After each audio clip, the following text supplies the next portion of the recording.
Welcome to Archery Talk 101 podcast, your guide to better archery skills. We'll bring you the latest tips, tricks, and expert advice, but that's not all. We'll also have interviews with top archers and industry professionals and reviews of the latest gear and equipment and much more. Hi, my name is Roy Canterbury. I'm host today on our Archery Talk 101 podcast, and we have a special guest with us today. His name is Joel. Welcome to the show. Thanks, Roy. Well, how about if you introduce yourself and tell us a little bit about yourself and why and how you got started in archery? Okay, well, that's a long story. I'm Joel Broersma. I own Carnimore LLC here in Cave Creek, Arizona. I am a firearms manufacturer and SOT, and so I spent a lot of time talking about hunting and BSing about hunting and hunting. I'm also an Arizona hunting guide, but I primarily do all of my hunting with a bow. And that's just the way that I grew up. Where I grew up was in the bush. And then once we were in the States, moving all around, I spent as much time as I could in the woods. And I've really just grown to love archery. I practice almost every day, shoot almost every day. 12 arrows a day is my rule. I have a 100-yard bow range here on the property, and I shoot a PSE levitate. What else is there? Oh, PSE makes the best bows. Yeah, well, you probably see on my shirt, look, PSE. That's right. That's right. I was a PSE dealer for several years here, about 20 years ago, and I got when I first got the store, I was shooting a Matthews Q2. And when I went down to the dealer school, they said, okay, part of the dealer school, you got a bow.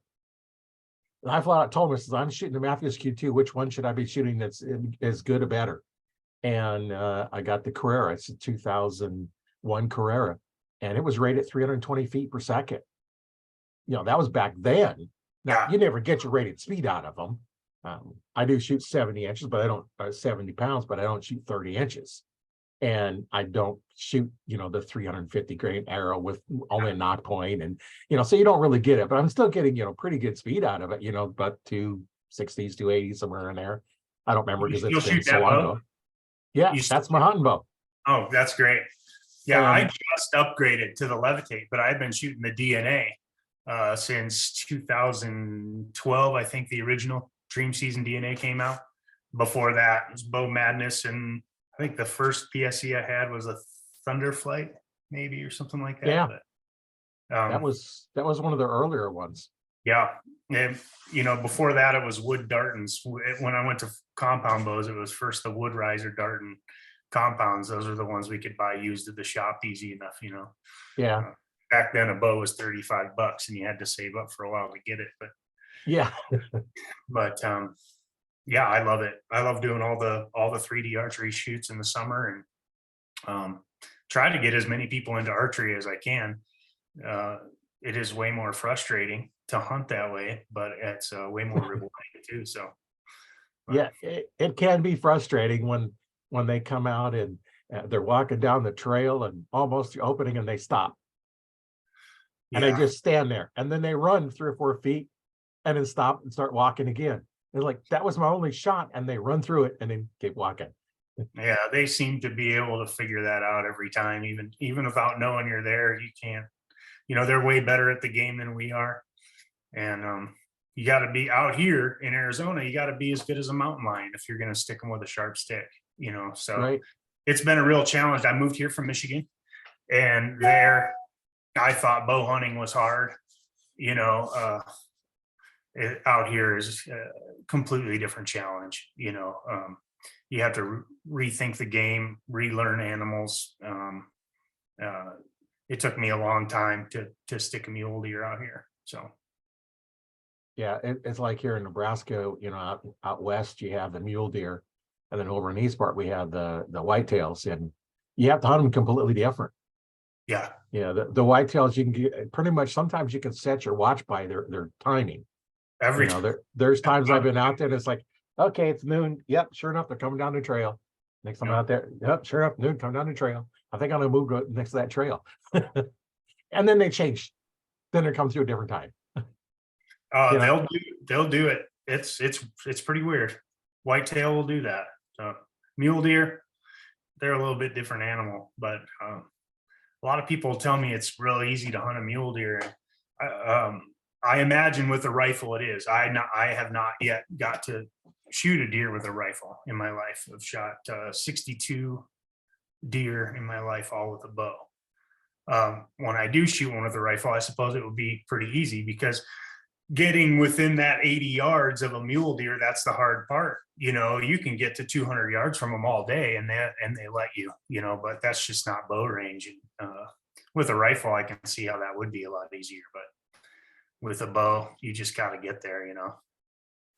yeah, I know 200-yard shot with my, I got a Browning X-Bolt in 30-06, and the way I have it sighted in is I do it at the indoor range, and I was able to, you know, put 3 shots in the same hole, but that gives me dead on about 200 yards. Mm. You know, so within 300 yards, I'm within 3 inches. Yeah. You know, so I just got to be steady, and, you know, as I get older, it's harder to stay steady, but, you know, shooting on a rifle team in high school, you kind of learn how to do that. And, you know, you may not be steady as you want, you're there, but, you know, 200-yard shot, I'm not even getting excited yet for bow. You know, even when they come in at 100, I'm still not getting excited. You know, until they Well, start getting about 50, you know, because my range is a little bit shorter because I can't see that far very well anymore. So I don't take those long shots just because it's, you know, as you get older, you start having, you know, cataracts form and you know, your right eye is your dominant eye, and it's the blurry eye now, so the clear one, and you know, so your pins don't work right, and so I kind of limit my shots a little bit less than, you know, I would have before. I try to tell myself that too.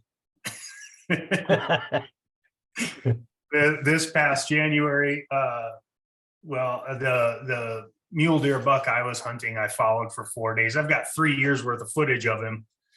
Follow him around. He didn't get much bigger this year, and I decided that it was going to be time. And he was kind of the biggest one around, so I went after him. It was my 4th day. I finally got him, but I got him at 87 yards. But that was Oh, the ninth arrow that I launched at him in those 4 days. So I felt completely horrible about myself. And then it turns into a personal challenge, you know, because I wasn't going to let him get away or better me at this point. But he had so many does. He had 15 does most days with a couple spikes and forkies with them. So there's just too many eyes to get there. And I just wasn't being patient enough. And finally, on that 4th day, I caught him alone with the doe, but I wasn't going to get any closer than that 87 yards. And she saw me. He didn't. She started moving off, and he kind of was like, where did she go? And that was my only time, you know, and I luckily, I held a little high.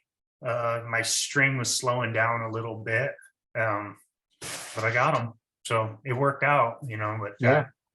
I don't ever like to tell people, well, I shot him at almost 90 yards, you know, because I kind of try to tell everybody we try to be 60 yards and closer, but I just couldn't get there. And I practiced enough. It worked out, and luck was in my favor. So, Well, you said you have 100-yard range that you can practice at, and if you practice at those 100 yards all the time, then you know your skill. You know, if you only shoot 10 yards, you're shooting 40 yards, it can be tough. Yeah. You know, 60 yards is what I practice at the most, because I found that if I practice at 60 yards, 80 yards feels almost like that. You know, Right. 90 yards feels almost like that. If I only practice at 30 yards, 60 yards feels like 100. So it's Right. kind of weird. I spend most of my time practicing from like 60 to 65 yards. And if I can hold them, you know, within 3 inches, 4 inches at that, I'm fine. But a lot of times I'm breaking arrows. That levitate is just so forgiving. That the DNA, a lot shorter brace height, same speeds. I shoot a 420 grain arrow. I got 125 grain broadheads I shoot.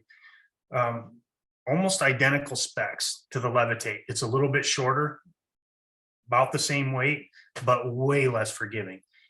I would notice on any given day going out to shoot that today my form is 2 clicks left. Today my form is 2 clicks right. You know, and I'm still hitting knocks. I'm still hitting arrows, but I'm off.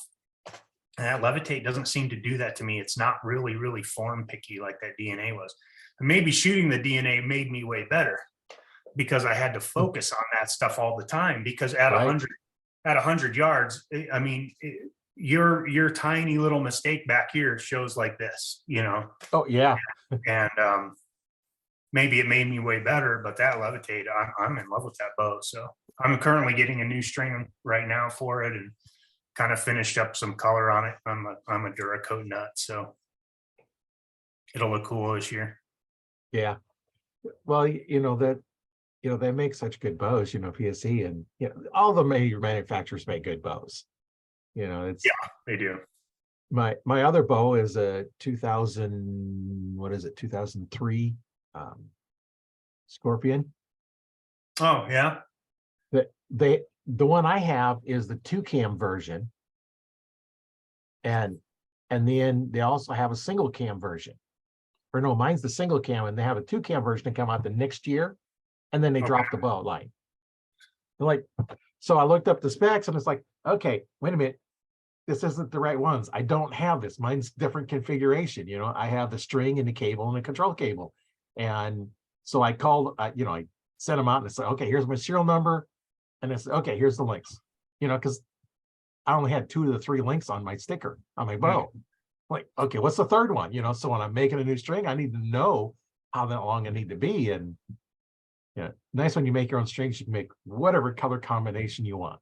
Yeah. You What, have multiple different options in colors, and I've done 3 colors before, and I actually did one where instead of the normal twist, I took the 2 different colors and I twisted them inside of each other, so they form little V's in the string.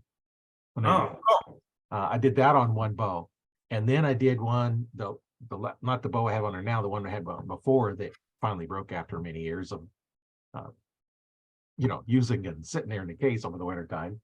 I actually took the 3 colors and braided them like you would do a braid. And that's interesting, because how much longer do I need to make them? Because the braiding process takes up more strings. So now it's all big thing. And then you can, want them a little bit long, because then you can still twist them. So you braid them and twist them, and it just kind of makes an interesting one. And a lot of work now. I just normally just do the 2 colors. When I had my store, people come in, want a string, and you say, what color one? All black. No, you can't have all black. Too boring. Pick a different color. Pick 2 colors, and then make it your own. Just the same thing when I fletched arrows. I had tons of vanes, 3-4 inch vanes. I had 4 and 5 inch feathers. Of course, I charge a little bit more for the feathers because they cost me a little bit more. Yeah. But I had no pre-made arrows. They were all raw shafts, fletched to your colors that you want, and cut to your length. Oh yeah, absolutely. And in that way, it's like you go to these stores and you got maybe 2 orange and a yellow, or a yellow, orange and whites and yellows. That seems to be the only options you have. You don't have any options for anything else. Like if you want your school colors, you can do that.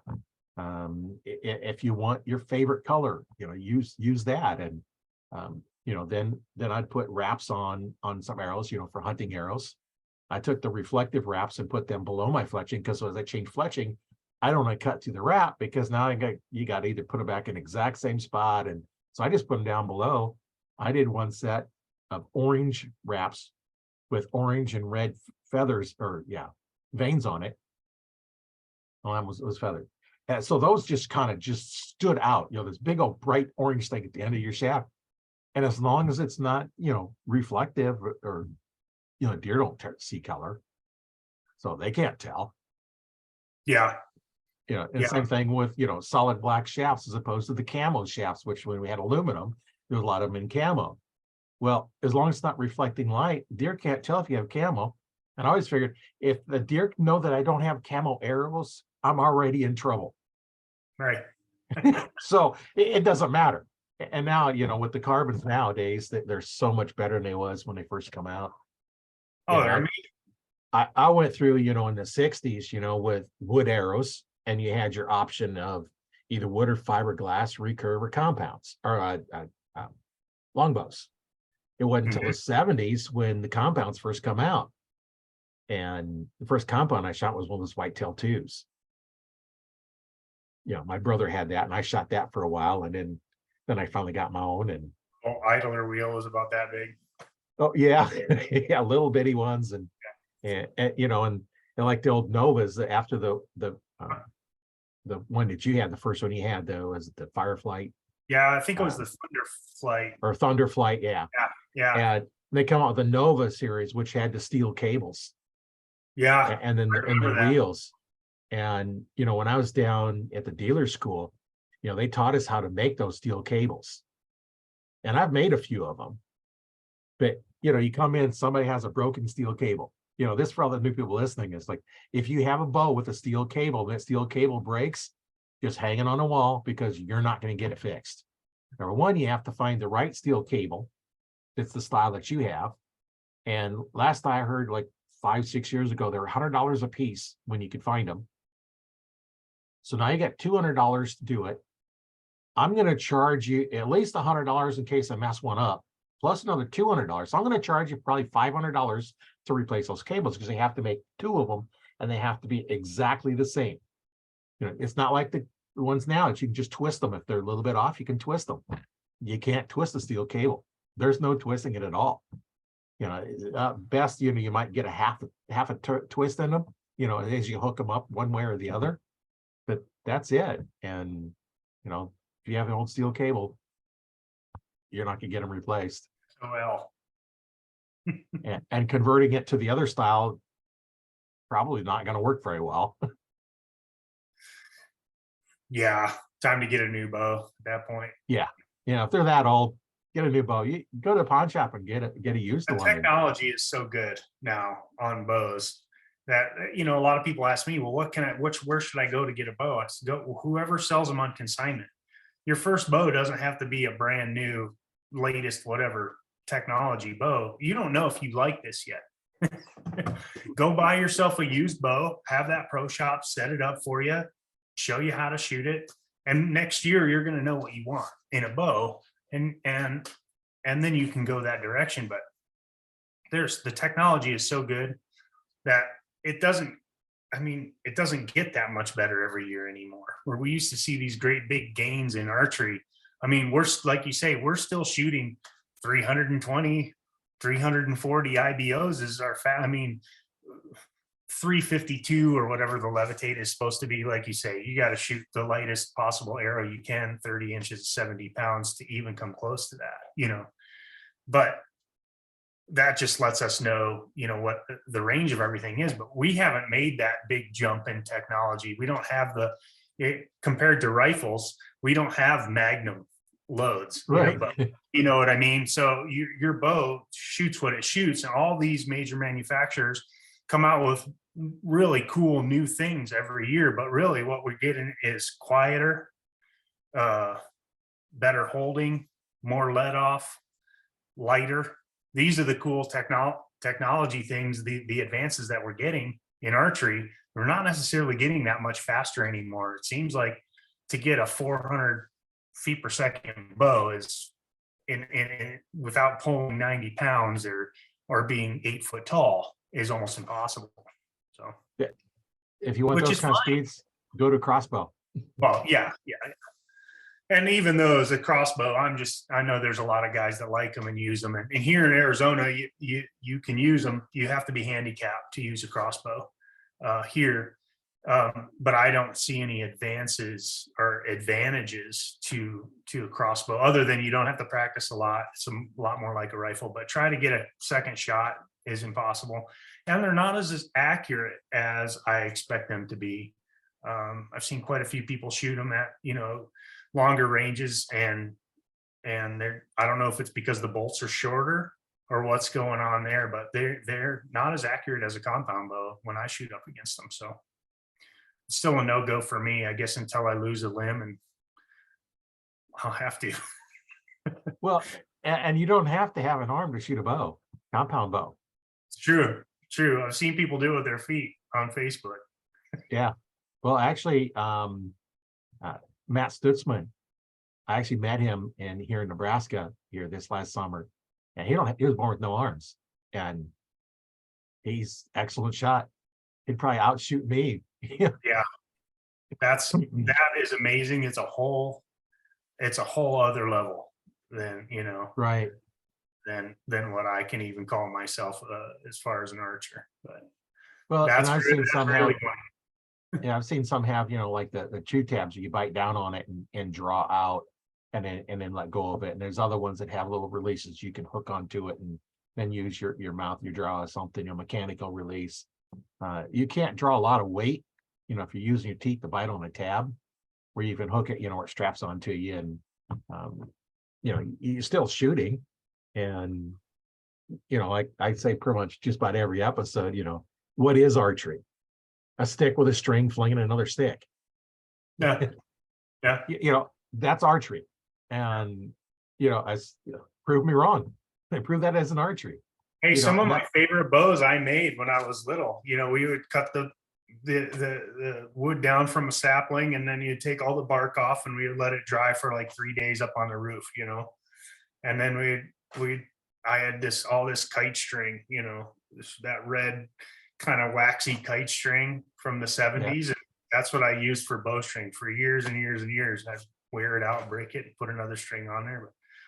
And I used to run around and all day, when I was younger. That's all we did was make bows and shoot stuff with it. But yeah, that's a lot of fun, especially when you make your own bow. And that I Yeah. haven't done yet. I made lots of strings, but haven't made it a bow myself yet. And Well, who knows if they were worth anything? They worked when you're little. That's half of it. It's right. it's Legos. And I don't know. I love it. But Well, and I know I interviewed a guy from South Africa, and he's in the group. You can go back and listen to that one.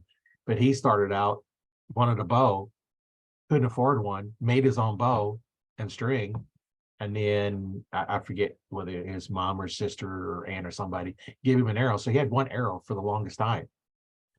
And he's developed, now he makes bows that he sells all over the country, the different places. And he's the I think the only one or the main supplier of wooden arrows for all of South Africa. is he really?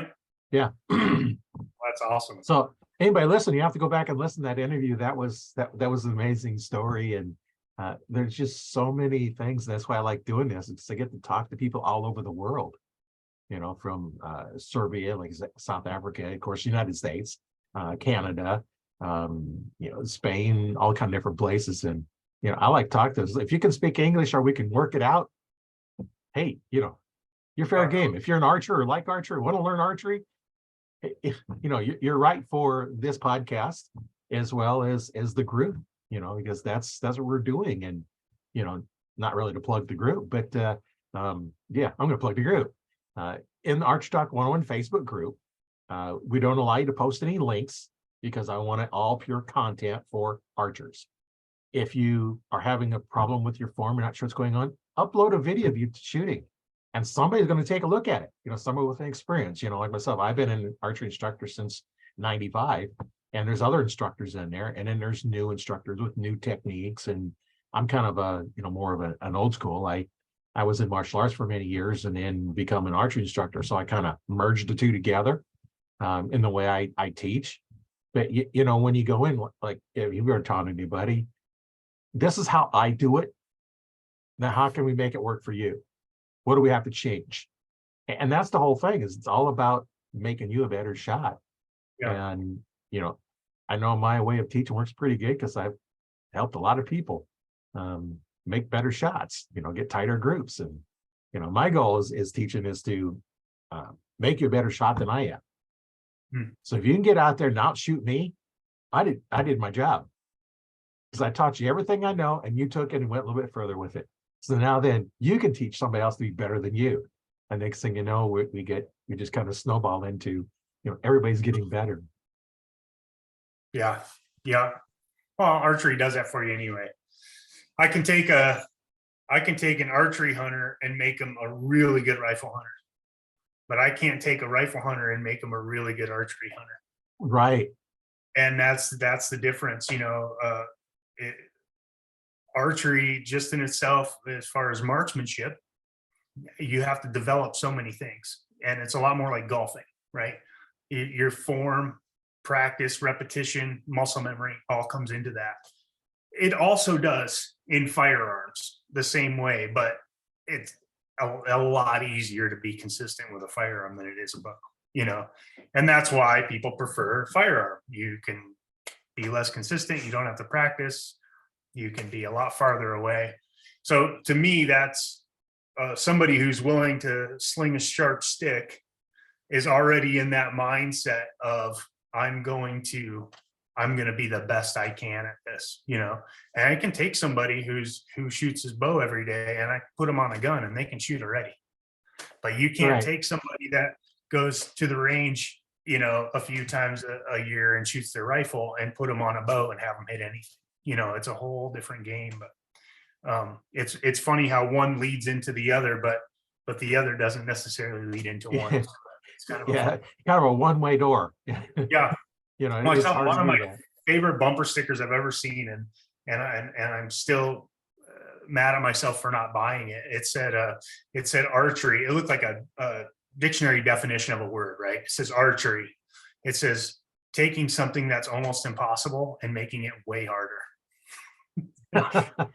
And I don't know why I didn't buy it. It was like, that's such a cool sticker, and I wish I would have bought that sticker. But that's the truth. I think about that all the time. Hunting in itself already is quite a challenge. And if you're a hunter, you know that. I think maybe if you don't hunt, the optics of that are a lot different. You know, I hear that quite a Right. bit. Well, let's give the deer a gun. Let's give the deer a bow and see, you know. You're right. If you did that, we wouldn't exist because they're way better at this game than we are. You know, we have to have a weapon to do this because we just don't have what it takes to jump on their back and bite them in the neck. You know, No. it's just not going to happen. But that's what we need to stay alive. So I love it. I love the game. I love getting ready for the game. I like thinking about the game. I like helping other people get ready for the game. So for me, that's how I've kind of tried to tailor my life, and where I'm getting to now, especially with my company, is that we can help you put in for your draw. You can draw your tags. We can build your weapon of choice. We can do all your camouflage. We can scout your areas with you. We can take you on your hunt, help you harvest that animal, so that we can just take our client all the way through the year and just have amazing experiences and memories. And that's really what I want to do anyway. I'm the most happy when I'm sitting on the mountaintop or in the woods or something, you know. So Now, if somebody wanted to take you up on some of your services, how would they get a hold of you? they can go right on my website. It's carnimore.com, and my phone number is right on there. So I'm still, where our website is live now, but I'm still adding a bunch of that stuff in as far as the guiding portion of it. Our local inventory, t-shirts, stickers, patches, all that kind of stuff isn't up there yet, but I'm working. That's kind of one of the things I'm supposed to be working on today. But yeah, they can just get a hold of me, give me a call, give me an email. My email's on there. You can always hit me up we're on Facebook, we're on Instagram. So social media, as unfriendly as they are to the hunting and firearms and archery community, really is where I get most of my business, because I just use it as a great big billboard. I just put all my work up there constantly, pictures of deer and, you know, all the paint jobs we're doing and all the rifles we're building and everything. And that's how people have been getting a hold of me. But yeah, we're real excited to put this all together. We're actually going to do a training side of the company, so we're starting that up. And we're just having fun. It keeps getting better and better. So Yeah, that sounds like, you know, so if somebody wants to take you up on that and they want to do archery, then you can set them up archery and say, okay, well, I want to do with a firearm. And then you can set them up for that. And what's the best weapon to use in this situation. You know, maybe you're in a really heavy forest area and, you know, that rifle is just not going to do you much good because you can't get very far. right. You know, so then in the type of rifle you use might be different. You're not going to use like a 7mm mag, you know, when you can only reach out 50 yards. Exactly. you might go with like a 30-30 or something, you know, or something a little smaller. Right. You know, it's designed for that close quarters. You're not going to use a great big, you know, 4 to 16 power scope on your rifle when you only see 50 yards, you know. Right. When I was sighting in my Browning, you know, it'll go up to 16 power. Well, I put it on my bench. I could put the crosshairs in the middle of the hole I just shot. You know, and in being a reloader, I was able to reload a load that would allow me to put 3 shots in the same hole. You know, so now I know it's dead on accurate where it's at. And then, you know, when you look at ballistics, you know, same thing in archery, you got your different ballistics, you know, where you're going. You know, like in the firearm, you know, I got 26 yards at the indoor range and I run the, you know, the analysis on it. You know, I'm you know, a couple inches high at 100, dead on at 200, about 3 inches low at 300 with the E86 at the speed I'm shooting. You know, short range for a bow. Maybe you got a 5-foot shot.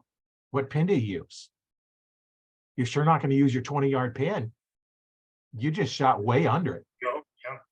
You know, you're going to have to use like a 60 or 70-yard pin. Right. And people don't realize that, you know, with a rifle, the barrel points up, so it moves up and down through the arc. The same thing with a bow. You know, with a bow, your eyes are here, your peep is here, but your arrow's down here. Yeah. You know, for those listening, your arrow's up at your eyes, are your sight and peep is at your eyes, your arrow's down at your mouth. So now you have that 2-3 inch difference. So if you put your pin right where you're at when it leaves the bow, you're shooting way low. And at some point they're going to meet and then they're going to start dropping back down again. You know, and it's all that stuff that we need to, you know, figure out. And you know, like the rifle, you know, you do your dope sheets, you know, okay, at this range, you're going to do there. You need to do the same thing for your bow. You know, what do I need to do? I got a 20, 30, 40, and 50-yard pin. Or I got a 20, you know, 30, 40, 60-yard pin, whatever I haven't set up for. But how do I shoot it if it's in between 2 pins? What do I do? You know, so I have a 40-yard pin and I think it's 42 yards. I can't go between them. I got to figure, okay, where do I need to go? So you need to figure all this out. And, you know, that's why we practice different ranges. You know, go out there and do that. Closer is a challenge because of that. But most people, if you're in front of your first pin, don't understand why they're hitting so low. But exactly what you're saying is right. The longer you go out, your arrow actually crosses your sight line twice. Mm-hmm. So, but as it's rising and then dropping. Exactly. And you can use that, you know, doing all the 3D shoots like the hike to hunt event and stuff we have here. It's in a few states now, but we love that one because he'll actually have branches and stuff in the way on an 87-yard shot, you know, and so it teaches you to actually pin the branch. Right. Because your arrow is going to go over it, and because that branch is blocking that vital view of that deer, but you know at 87 yards, that branch at 40 yards isn't actually in your way. So you don't have to move for a clear line shot because you can still make that kill. And it's really helpful to go through that kind of stuff because you almost gain all of that hunting knowledge. Because normally we wouldn't get any of that, you know, like you actually have to be out in the field to gain that knowledge. You know, now we have all these cool events that you can actually be hunting the whole time. And that's how we look at it, man. We gear up, I paint my face, we do the whole thing because I'm doing these 14 miles and these 4 different courses, you know, like I'm hunting today. And it's a blast. We have a blast with it. So, and it just gets that's what keeps it fun. And I know you know, talk to different people at different events and you know, there's all kinds of different archery events you can go to. And, you know, the 3D was the ones that I had the most fun at. You know, I'm not really much for a target shooter. You know, I prefer the hunting ones. And I always thought, you know, hunter class should be scored differently because normally you score them 5, 8, 10, 12, or whatever you have for you know, normally 5, 8, 10. You know, that's the basic ones that you're going to run. Well, as a hunter, I don't want a 5. It actually should be -5. Yeah. Because that's a wounded animal. Right. So you got 8, 10, you know, if you want to go through 12, so just an 8, 10, or -5. So if you make 1 10 shot and 1 5 shot, you got 5 points instead of 15. That would make more sense. We, my hunting partners, we did kind of develop our own scoring, very similar to that. We didn't do point deductions, but if you didn't hit in the 8 or the 10, it's just 0, regardless. You know, that's no points. Does it? You know, but I like the deduction idea on it, because if you're just wounding animals all day, you can end up with a negative score. Right. No, that's a good idea. You could still end up with a decent score just by wounding every animal you shoot. And, Yeah, that that's makes no you, good. think more as a hunter and not as just a phone target shooter, The only thing better, and this technology doesn't exist yet, but for people making bad hits, if you had to make them blood trail the animal for the rest of the day, and they wouldn't be able to shoot any more targets, maybe that would teach a few lessons. Oh, yeah. Or at least you can't shoot the next target because you're trailing the other animal. Yeah, yeah, Like, because okay. you're out for half an hour trailing blood or something. You know, that would be a way. Yeah, you get a -5 on that target, but you get a 0 on the next target because you can't shoot it because you're out trying to track an animal. That would make an interesting scoring, And that's for those. it would be that would make it that would make it pretty cool. And then to make it a little bit more realistic, it's like, okay, if you don't think you can make this shot at this distance, you get to move up where you can make it. So now, okay, I can't make this 40-yard shot. I'm going to wound an animal. I'm going to get a -5. But if I can go up and say, okay, I can do this at 20. So now you go up and you shoot yours at 20. And then now everybody goes at, now you don't want everybody going up to 20 because that really wouldn't make sense. But it's like, okay, I don't feel comfortable making this at 40.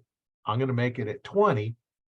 And then you have, I can't make this shot. And then you can't make it. So then you say, okay, I can't make this shot. So the worst you can do is 0. It's like, okay, I'm opt out not shooting it. You get a 0 for the target. But if you want to shoot it and take a -5, then you hope you miss it. Oh, and then there's 0. You always, there's the consequence of losing your arrow too. We always shoot from the cone, and we're always on people about doing that. I get it with kids and stuff. They don't have, if it's a 60-yard shot, I get it. But that teaches you too. You don't even have to take a point deduction. Every arrow these days costs you $20. Right. So if you've only gone half a course and you're already 8 arrows down, that hurts. Pretty soon you don't even want to shoot from the cone. That's why you see these guys going up and taking the real close shot, because they're realizing that they're not necessarily wounding animals. It's just costing them money. They're not even hitting animals at those ranges. I know when I went my first 3D shoot, I forget how many arrows I had, like maybe 6 or 8 arrows. And I was like, okay, a few targets in, it's like down an arrow. It's like, can I finish the target with the arrows I brought? And then it's like, okay, I did get all of them done. I still have an arrow left, or 2 or whatever it was. I don't remember now. It's been decades ago. And then you go to the next one. It's like, okay, now I lost a little more. And it's like, okay, now I finally made it with all my arrows. Yeah. And then you go in and it's like, okay, now I want to average at least an 8 on all my targets.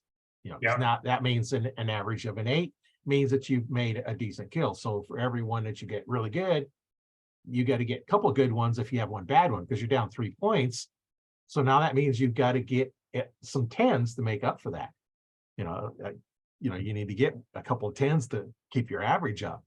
And they're just all kinds of things that you can think is, okay, I need to do this. And the biggest part was when my buddy went, we didn't care where we come in. All we cared is that we got a higher score than the other one. And then than each other. Yeah, because it's who got to give it and who got to take it on the way home. Well, we always did that. It's how many drinks you got to buy, how many arrows you lose, how many rounds you got to buy. So then nobody wants to lose arrows all day because, we're just chalking that up. Well, that's another drink on you, so. Yeah. All kinds of fun things that you can do. And, whether you get a trophy or not, really doesn't matter, because, I'm shooting against me. I want to do better this time than I did last time. And, that's just, what you want to do. And some events, I know there's some events now that, like team events, like at your college level, there'll be an archery team. So it's a team score as well as an individual score. And, that is all just a different world. College archery is different than, when you're in junior high and high school. The NAS program is different than the college level. And that's different than everything else. And there's just so many things you can do with archery, from, bow fishing, that's always fun. Going out bow fishing. I still haven't done that. I got invited, so I need to go do that.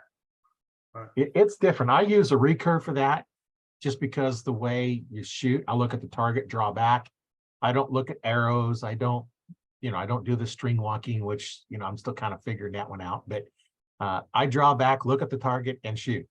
I don't look at the arrow. I don't reference off the arrow because if reference off the arrow, I'm going to put a sight on it. That's my thinking anyway. And it's a different weapon. I pick up the recurve, it's a different weapon. I pick up the compound, it's a different weapon. I pick up the handgun, it's a different weapon. Pick up the rifle, the shotgun. They're all different. They're all shot differently. Yeah. All similar. And, one of the things like you was talking about earlier, going from rifle to bow, rifle shooters take and put their finger on the tip of the finger goes on the trigger and you pull. Well, that's a fine motor skill because you don't need fine motor skills to aim. Well, on a bow, it's reversed. You need your fine motor skills to control the bow. So I see a lot of them that will try and use the tip of the finger to try and pull the trigger. Not right for a bow. And that's hard to teach rifle hunters how to do that. Move it back that second finger and don't pull the trigger. Use your back to pull through. Yeah, and that's the biggest struggle I see out of not just rifle hunters going to archery, but just archers that don't know any different. They just think you got to pull the trigger. And I've helped many people fix that problem and take their groups from 6-8 inch groups down to 1-2 inch groups. Oh yeah, that target panic and punch in the release. That's the two biggest things other than your form that are gonna throw everything wonky. So well, and punch in the release is going to give you target panic. Yeah, exactly. That I've seen it many times, and I says if you're going to pull that trigger, you're going to have target panic. Because what happens is I've seen this, in myself as well as other people, is because the pin's going to move. You're never going to get it stopped unless you mount it in a fixture. It's not going to stop. So it's going to move. And the first thing you do is you don't look at the pin, you look at your target, because if you look at the pin, you're going to hit wherever you're looking at the pin. If you look at the target, you put it over it. Well, then what happens with you have your finger out, I've seen people with their finger clear by their eye, they're ready to shoot and just reach down and slam that trigger. I'm like, okay, so let's say you're not quite that bad. You just got the tip of the finger on there. You get ready to shoot. You see that pin go across the target. You say, okay, pull the trigger, moves off. Oh, don't shoot. And then you jerk. And now next thing you know, you start doing this all the time. You start jerking every time you get ready to shoot because the pin moves off. Well, if you look at the target, put the finger here, you aim, you start pulling through. You don't know when it goes off. It should be a total surprise shot. And I've done that with many people, and other instructors I've talked to have done it as well, is have them aim, finger off the trigger. Now, if you're using a handheld, it's a bit different. You can't do that, but this wrist strap, which most people start with because the handheld ones are not beginner releases. Yeah. And now then their fingers off the trigger. And it's like, okay, you aiming? Okay, aim. I'm going to pull the trigger when I want to pull the trigger. So all you do is aim, and I'll pull that trigger. And 9 times out of 10, they hit exactly where they were aiming. It's like right there. That I've been doing that for years, since probably. My trick is I tell them to pull with this part of their elbow, and they don't know what I'm talking about. But if you focus and pull with the back part of your elbow, it's the same as trying to get them to pull with the back. But somebody who's just starting in archery doesn't understand what pull with your back means. I'll just say, point that elbow directly away from the target and point and just release with that elbow. I want you to pull that elbow. And that works for me when I'm trying to explain that to people. What I'll But do is I'll put my hand on their elbow and say, push on my hand. yeah, So now then they're pushing on the hand, and that forces go up. Yeah. And I was like, okay, like you got a pencil trying to squeeze between your shoulder blades, all kinds of Yes. different things to do. And when you get a recurve in longbows, that's a little bit different, still same technique, but a little bit different. You're rotating around, and now when you're rotating around, my body won't let me go too far back just because it don't move that way. The funny part is when I see people, it's like, no, you're supposed to relax and the hand in is flying back. Well, they'll shoot, the target's in the air, already gone in the target, and then the hand comes back. or finger shooters, they'll release the string, it's already at the target, and then their hand will move back. It's like, okay, you got the idea, just the concept is there, but the execution is off. Yeah. And my hand don't fly back just because of the way mine is. It just for some reason it just never flies back. But some do. I was talking to a guy when I was down at the dealer school, and he shoots the gorilla ones, the 90 pounds. And yeah. he was shooting, and when it goes off, his arm comes flying straight back. And the hand extends to the target, the only comes back, so like an iron cross almost. And this guy was watching him shoot, and he wasn't paying attention because he was shooting. Guy standing back, all of a sudden he got a little bit too close, and he smacked the guy on the face. The hand goes like, boom, smacked him in the face. Like, don't get that close to an archer behind him. Yeah, that's great. That's great. And when you're helping somebody too, you got to be careful of that too, because they could all of a sudden shoot and you're not expecting. So, I'm kind of, you got to kind of put your hands on it, make sure it's like, okay, don't shoot yet, and go back around there. And it's a lot of fun teaching. I have a lot of fun with it. Even with hunting, I think it's more fun to guide or to help out on a hunt than it actually is to be the shooter anymore. Number one, there's no pressure on me.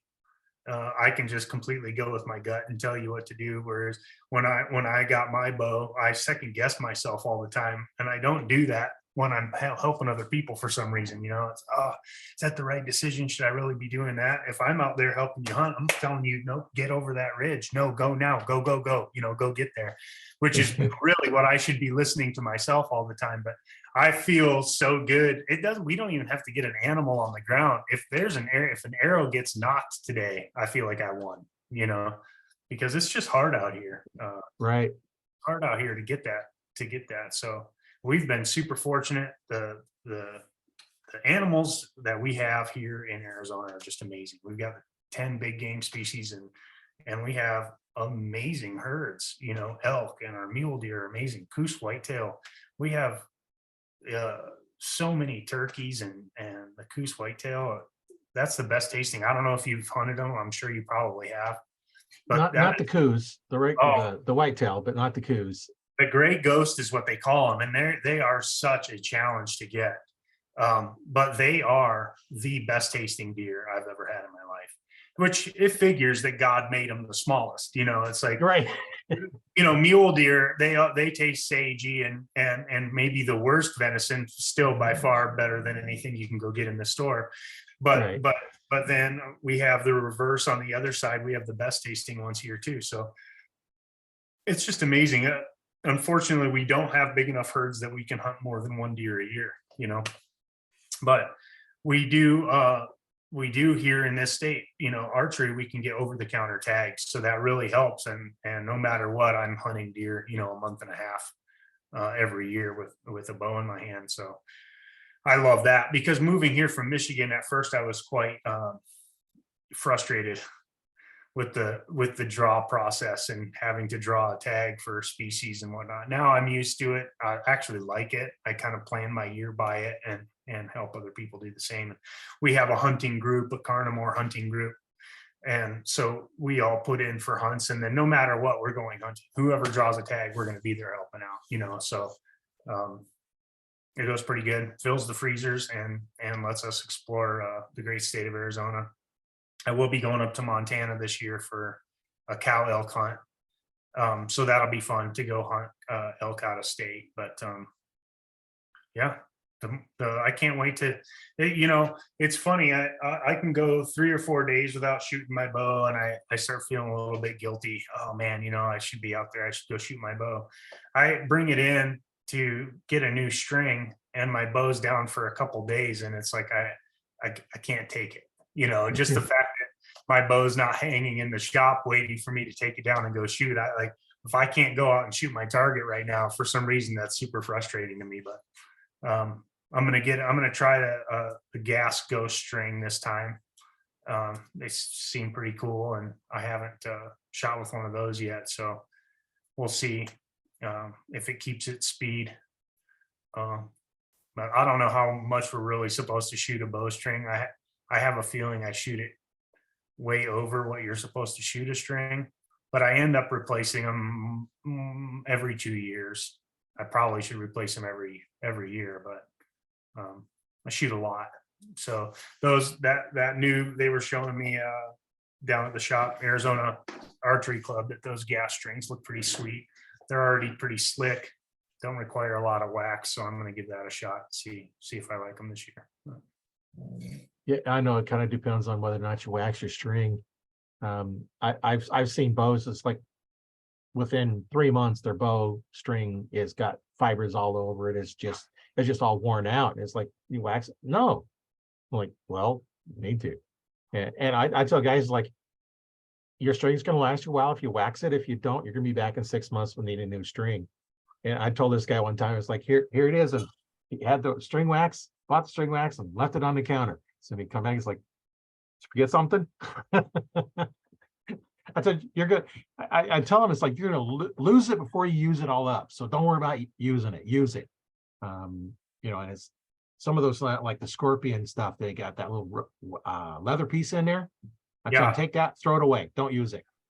Put your fingers on it, rub your fingers. Because what can happen is if you're rubbing your fingers, it gets hot, you're going to burn your fingers, or they're going to feel hot. You take that leather, you can actually rub that leather, get that so hot that you actually burn your string. So I said, use your fingers. It doesn't hurt your fingers. It's a wax. It won't hurt them at all. In fact, it's probably good for your skin. So just put that on there with the string, run your hand over the. And I said, do that every time before you go out hunting. And the reason is not just to get a good coat of wax, but now you got your fingers on the string. And if all of a sudden you go and you feel this big knot, something's wrong. So you're actually feeling the string all the way around everything where you can get the wax on it. And now it's in good shape. You've got a good coat of wax on it, because going through the brush, you're going to be rubbing grasses and whatnot on your string, possibly. Depends on how you carry them in. There are covers that cover up the strings so they're not exposed. But that way you have a coat of wax on it, you've had your fingers on it, and you don't have a problem with string. Because when would you rather know there's a problem with string? Before you go out, or once you're out there and draw back and your spring breaks? Hey, I had that on my DNA. I just put a new string on, and actually we set it up to one of my buddies that's shooting that bow now. I shot my javelina, and that was the last shot I took with it, was a kill, because I knew my string was getting old, and I had said I'm gonna have to replace this string pretty soon. But I even joked about it with my buddy. I said, yeah, that's probably the last shot I took with this bow. I got to go get a new string. At least my last shot was a kill. And I put that bow in my shop. I hung it on, I've got a little bow hanger. The next morning I came down, and the limbs of my bow and cams were laying on the floor. That string floated in the middle of the night, hanging there on the wall. So I got super lucky that it didn't happen on that last shot, first of all. And it was just so weird that I had said, well, that's probably the last shot I took with that string. And it was the last shot I took with that string was a kill. But had the bow checked out. Everything was fine with it. It just let go. It was time. I hunted with it way too long, apparently. And I also don't wax my strings as much as I should. I don't like having too much wax on my string. I feel like it stiffens it and slows it down a little bit. But I only notice that when I am shooting 80, 90 yards. I can tell if I just wax my string, I'm going to be about 2 inches low. And so I'm real careful when I do wax. I do the dental floss trick. I'm sure you know that, for cleaning the wax off. Yeah. But other than that, I probably should be waxing way more than I do. But Well, and our listeners may not know what that is. Maybe you could explain what the dental floss trick is okay, for so removing after wax. once you, like you say, you take your fingers and you rub that wax. I even like to heat the wax a little bit. I'll take a lighter and kind of heat the end of my wax and then put it on the string so it's nice and pliable and I can get it in all the fibers. And like you say, you rub it back and forth, heat that up, melt it into your string a little bit. Well, you're always going to be left with excess bowstring wax. And so what I do is I take a piece of dental floss and I wrap it around the string and I just hold both ends and I go up and down and it shaves all of that extra wax that doesn't need to be on the outside of your string, because really you just want it on the inside in your fibers. And I take all of that off, and it's amazing how much you can actually get using a piece of dental floss. And that way I feel like I'm not slowing my string down too much and I'm still protecting it as good as I can.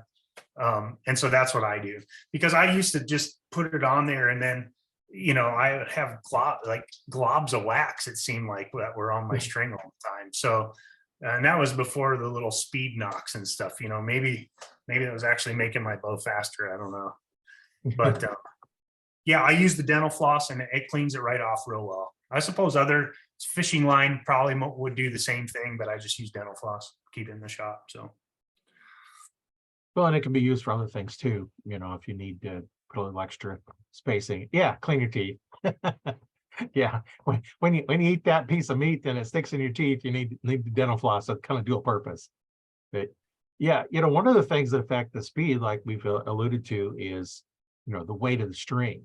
Anytime you add something to the string, it's going to add weight. You add weight to the string, it slows it down. And then when the string slows down, of course, your speedy arrow slows down. And everything you add, you got to consider, what am I gaining for losing the speed? In waxing, of course, you're gaining longevity to your string, for a slight decrease in speed. Like I say, if you're shooting, long range, you're going to make a difference. At 20 yards, you can have all kinds of wax globbed on it. It ain't going to make a difference. you won't know. Yeah, you won't know. And you don't need globs of wax on it. I've seen strings that have just caked of wax on them. It's like, no, take your fingers, rub up and down. It's going to heat it up, work it in, and then, like you do, clean them off so that you don't have all this excess in there. A lot of people just put on so much of it. That's what I like about the scorpion waxes. It's kind of more of a paste type instead of a solid, like the old wax used to be. And you put your finger in there, you get it on your fingers, and then you rub it in. And, that keeps you from getting too much on it. I'm going to have to try that stuff. Like you said, I think at probably 1994, I bought a couple of the America's Best bowstring wax. They look like the big chapstick. I still have them.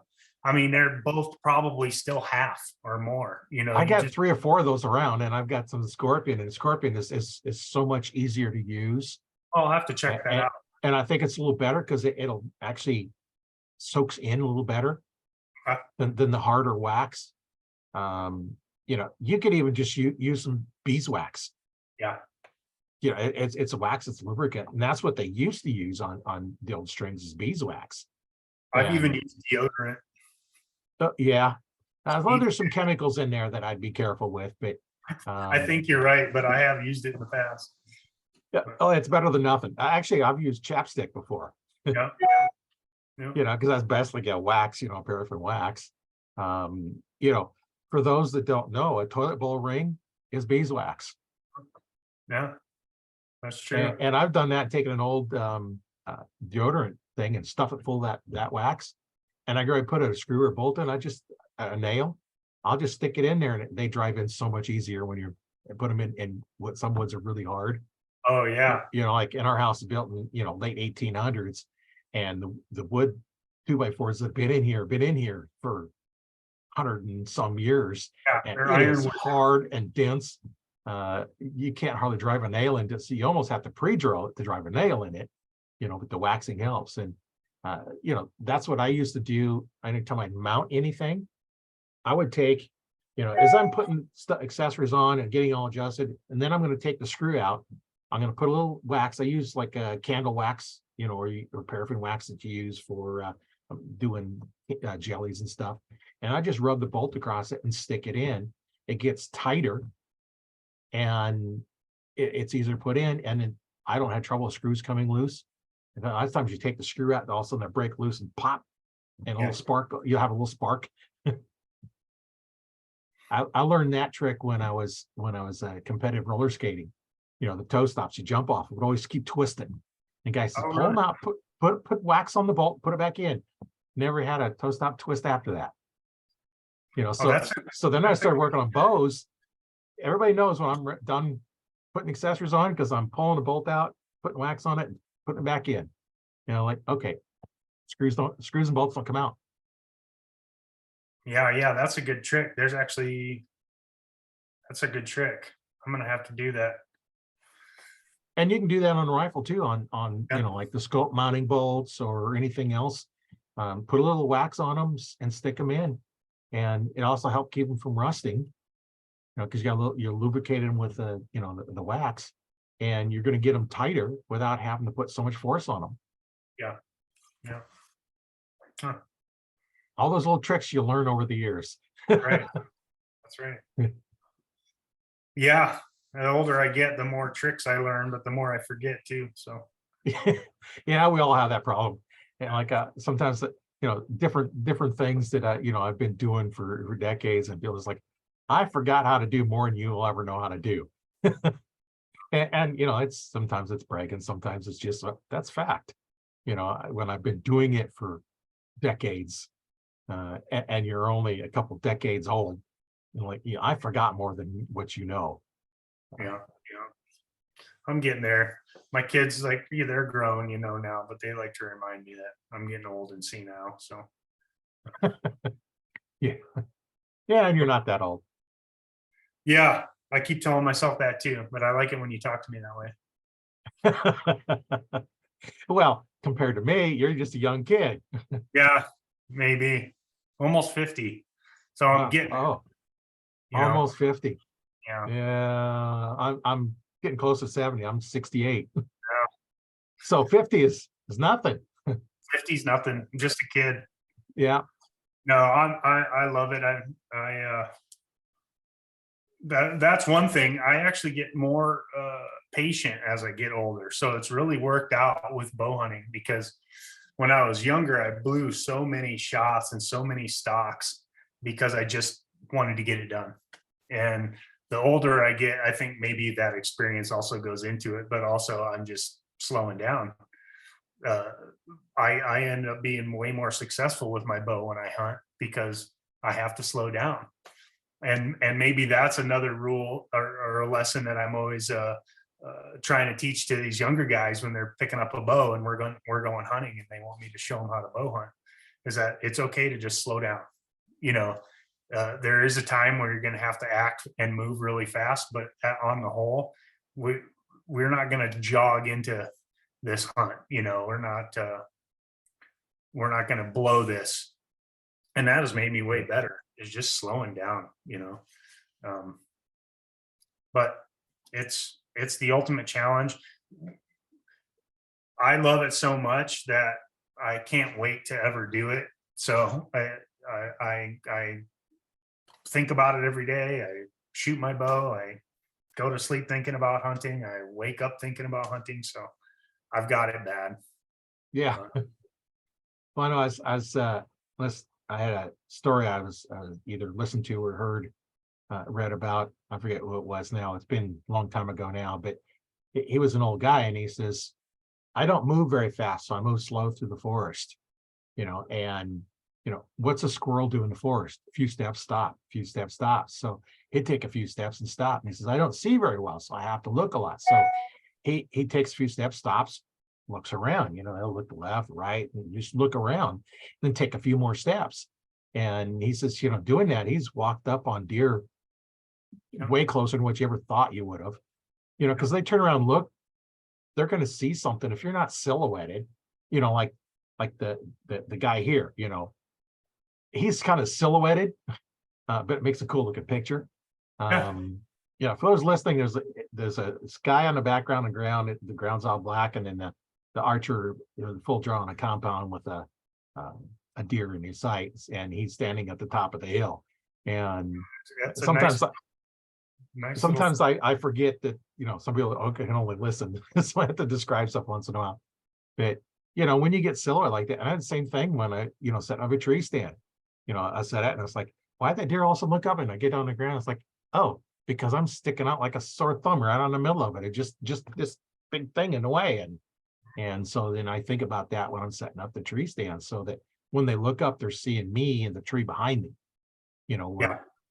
you can't always predict where they're coming out. I've set up many times for 20-yard shot at the trail, and those darn deer, they don't pay attention to the trail. They'll come in at 5 yards, 10 yards. Yeah, sometimes. Oh yeah, I'll tell you a story.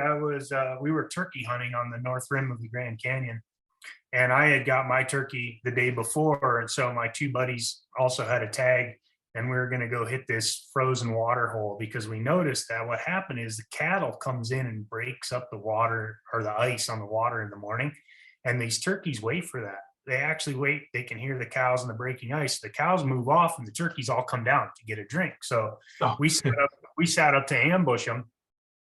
And my buddy Jeff and Daniel, they're sitting underneath this evergreen tree with their shotguns and face masks and everything, 20 yards from the water. They're pretty close, and I was actually outside that tree, kind of by another tree uphill from, so that I could get a shot on video of them in the tree and the turkeys coming in.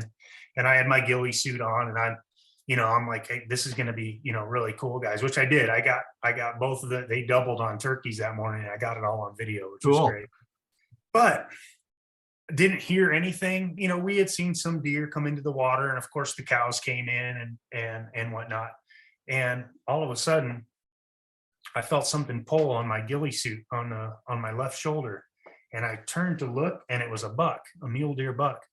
He come all the way down the hill, never heard him, and he decided to check out what kind of bush I was. And I kind of jumped, and he jumped because it scared him. He takes off. I'm like, oh my God, I can't believe it. And we ended up doubling on turkeys, but I don't even know why I started that story. Oh, just because I wasn't skylined, and I was completely a bush, and so to the deer, there's nothing. He was just curious. He was going to check it out. But I get popped by deer because they're curious, which is almost it's more successful than getting popped by deer because they're scared of you and know you're there. But there's no time to take a shot or get ready or anything when it's that fast. You're doing such a good job. Of course, we're hunting turkeys, no deer tag, but just the fact that one would come and munch on the back of my ghillie suit has always tripped my trigger. I love that stuff, but I wish I would have got that. Yeah, that'd have been cool on video. I got him running away. I got him running away. I got the tail going up the hill, but I didn't get him. But yeah, because it surprised you. You turned around and scared him, and he took off. And yeah, he was just as scared as I was. But it is amazing how close that they'll get to you just out of curiosity. We were on a bison hunt again in that same unit. Would be 12A West here in Arizona, up on the north rim of the Grand Canyon. And we were sitting a water tank waiting for the bison to come in. And there was 3 of us, and we all fell asleep in the woods. We were all kind of sitting by each other. And I didn't know the other guys were sleeping, but I woke up, and a doe was actually stepping over me. I'm laying on the ground, and my head kind of propped up on a log, and I opened my eyes, and the doe was actually stepping over me, walking right over me. There was a group of 4 does and a fawn that had just come to check us out, and we were sleeping, so there was no danger, and they didn't care. Now, as soon as I moved to see if anybody else had noticed what was going on, and I wanted to get it recorded on my phone, and they take off. You know what I mean? Yeah. But it's pretty cool how curious they actually can be. Now they'll come right in and look at you, but But I love it. I have so many cool experiences out here, and every year I get more of them.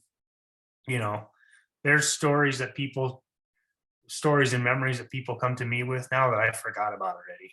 You know, Oh, yeah. remember that one time we were hunting up over here, and it's like, oh yeah, okay, yeah, I do remember that, but I kind of forgot about that one.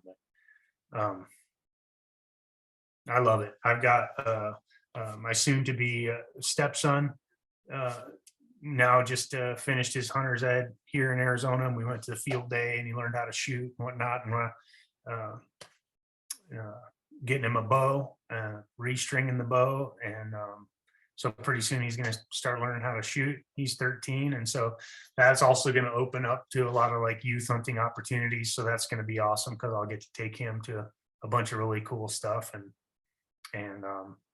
kind of hopefully get to pass that on. And because there's not a lot of people that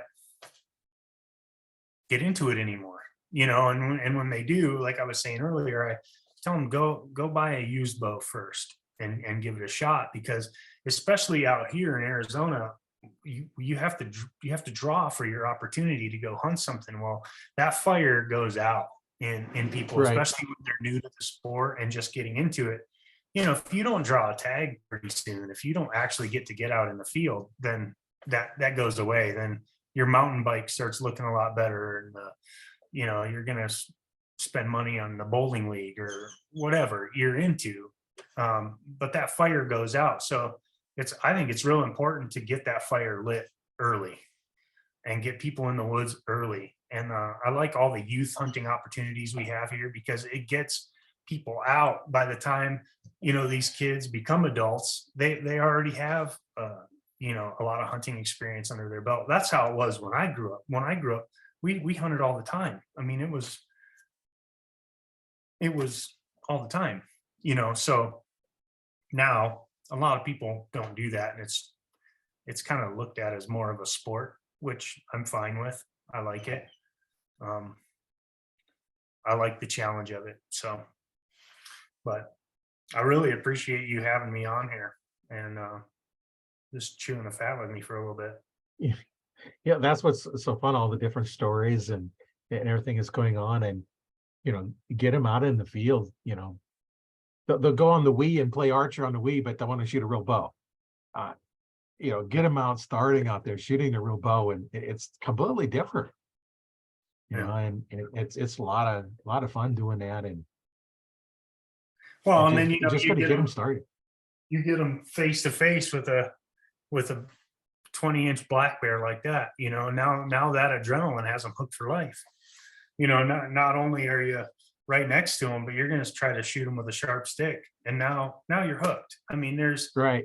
What takes the place of that? I mean, you've got to ride a lot of roller coasters to try to get that, you know. Yeah. That amount Yeah, of fear and adrenaline, you know, it's amazing. That's what I'm addicted to, I think. But yeah, it's getting out there and just doing stuff with it, and that's always a lot of fun. yeah, I got that guy at about 8 yards. Oh, that was a close one. Yeah, Where was you at when you got that? I was up on by Flagstaff. Oh, okay. Hendrick and Slate Mountain, we got him. So, but that was a big boar. That's an Arizona state archery record. Oh yeah.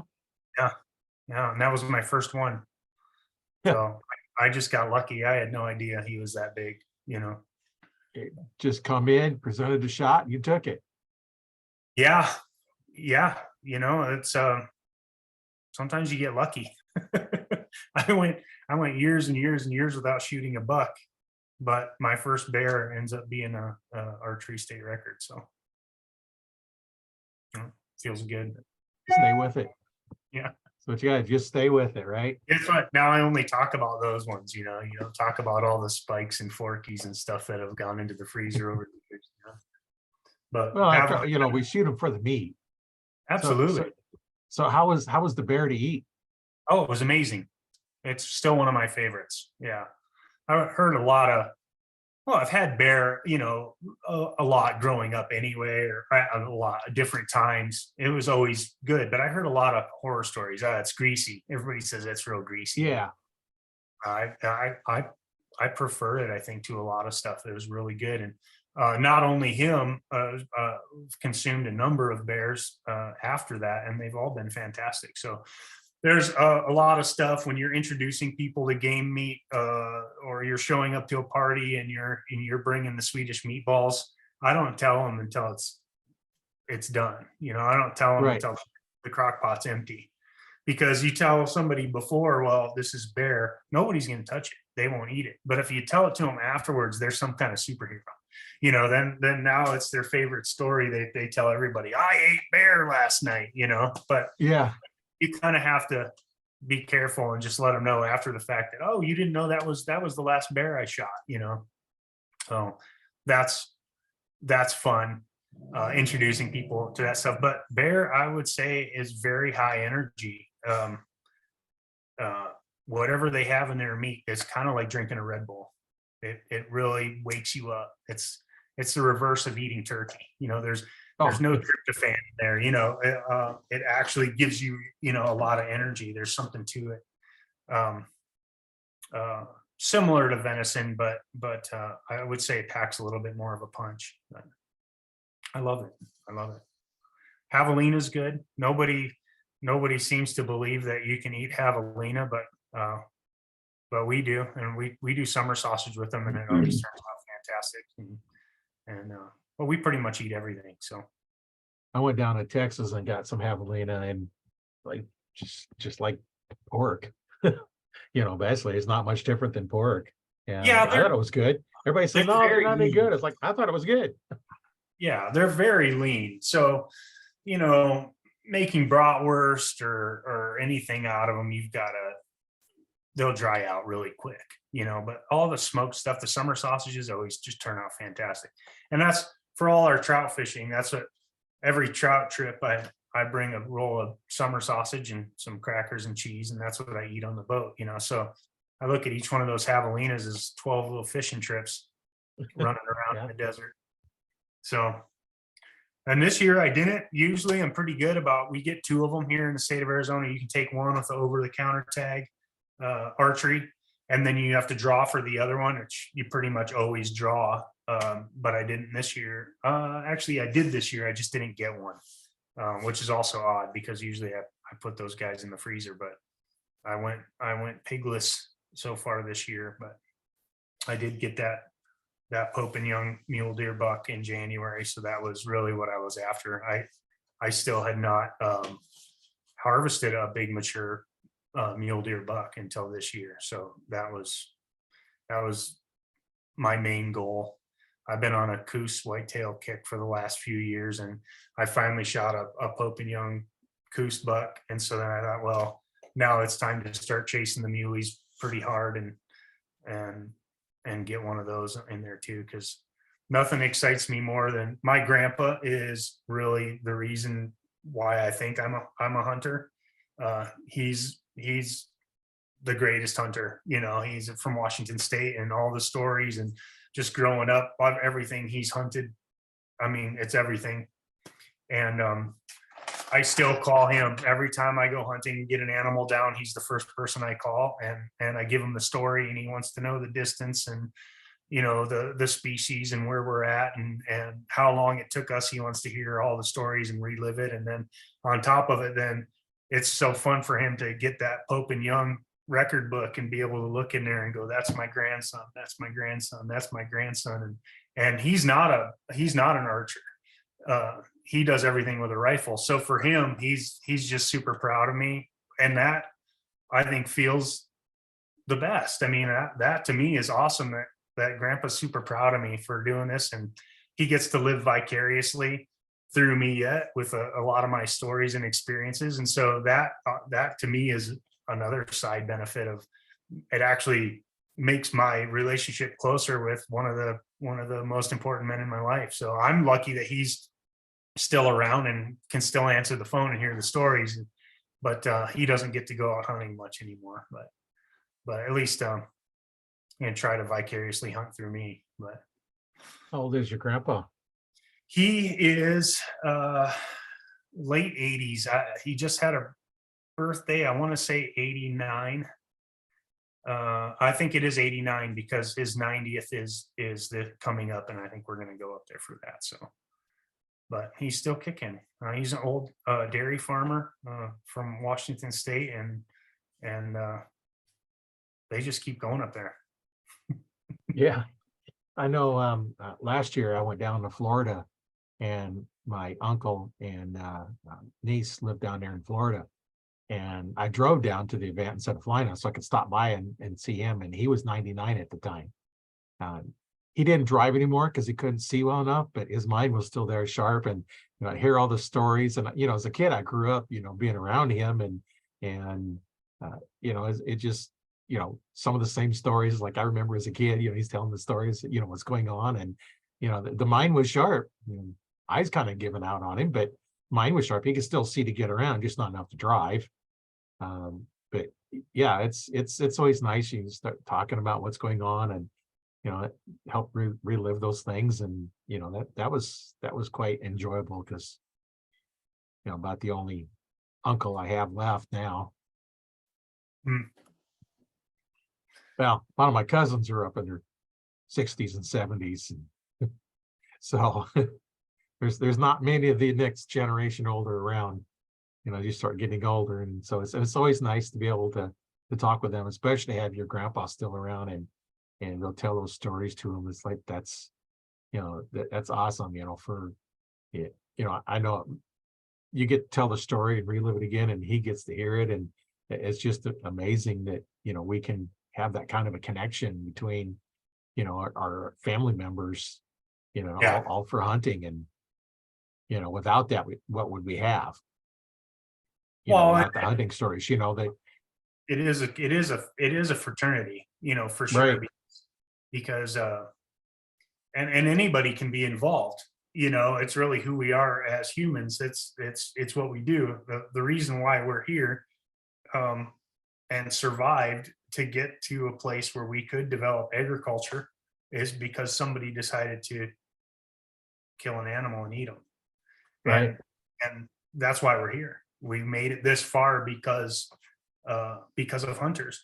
So I think that's kind of a conundrum, because we're now the part of the society we live in here in the United States, still the best country in the world. I've lived in a number of them, or been to a number of them, and lived in a couple.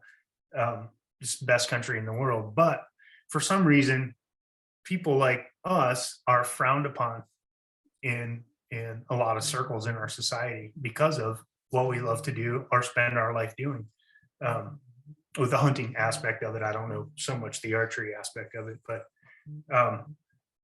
I always found that kind of funny, ironic, maybe a little bit, because that the only reason why the genes got passed on to the next generation, and so on and so forth down the line, for them to be here, is because somebody actually killed an animal, and that's how we survived. We can't just survive off plants. It's impossible. It's not impossible to have that diet now, but we have an electrical grid, and we've got railways, and we've got trucking lines, and my girlfriend, for example, is a vegan. She made the same choices about meat that I did. We just went about it different ways. She just said, I'm not going to take part in the meat market that we have here. I'm not going to do that. And I also did. I said, I'm not going to take part in the meat market we have here. I'm going to get my own. I'm going to provide my own. It's much more healthy, and I don't have to worry about it. And so you can now, with in our modern society and the technology that we have, you can survive completely plant-based. And she eats very healthy, and she's very, very healthy woman. If we would lose the electrical grid, if we would lose some of our niceties, if that stuff goes away, we don't have enough of a growing season to survive as a society, or even a small community, off of plants. You would have to be on that right now, preparing, nonstop, around the clock, with your growing seasons, and storing all of that food to be able to make it through the times where we can't produce. Here, the winter actually is a pretty good growing season, but the summer is not. Everything dies. So unless you've got a greenhouse, or you really know what you're doing, and you can just survive off cucumbers and bell peppers, you see what I mean? So you're Yeah. going to have to consume protein at some point.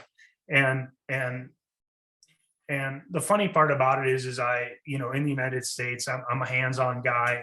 I'm an artist. I build rifles. I hunt nonstop, and I feel like I have all of the skills to survive no matter what happens.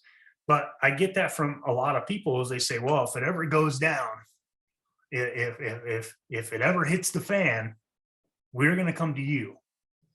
Well, that's probably not the greatest idea in the first, if it all does, No. probably not a great idea to come up this way. And what I always tell them is, well, do you know the password? And they're like, well, what's the password? And I go, well, exactly. Probably not a good idea, to come up here if it all does go down. But if it does, all of a sudden, who I am as a person, or who hunters are as people, we become way more important in society all of a sudden. If we're the ones who can provide for you to be able to stay alive till next week, and then all of a sudden we're really important people. And it is kind of weird that in the society that we live in, that it could flip-flop that fast based on something completely on our outside control. We get hit, for example, we've got that balloon, what if that did happen to teeth? What if our grid went down after that? Well, who's going to survive? The people who can find and clean water, the people who can find and clean meat and cook meat. Those are the people that actually survive those scenarios. And that's when humanity really becomes humanity, right? That's when you find out that politeness is just people holding themselves back. because when you haven't eaten in 3 to 7 days, it's a whole different world out there.